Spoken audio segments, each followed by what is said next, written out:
به پناهگاه نور خوش اومدی عزیز دلم. این یه مراقبه عاشقانه است برای آشتی با بدنمون. چشماتو ببند، دستاتو بذار روی قلبت و با هر نفس بیا به خونه درونمون برگردیم. با من تکرار کن.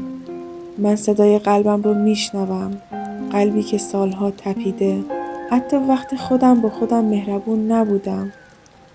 بدن من، تو مقدسی.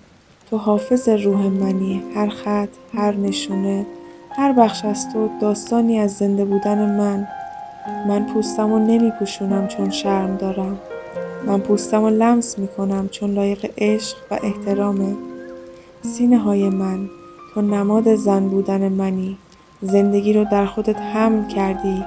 زیبایی رو. و من دیگه خودمو با تصویری که باید باشم مقایسه نمی کنم. من خودمو همینطوری که هستم میپذیرم. با همه نشونه هام، با همه تفاوت هام. من از الهه درونم تشکر می کنم. برای بدنم، برای وجودم. و از امروز عهد می بندم که دیگه دشمن خودم نباشم. من خدایگونه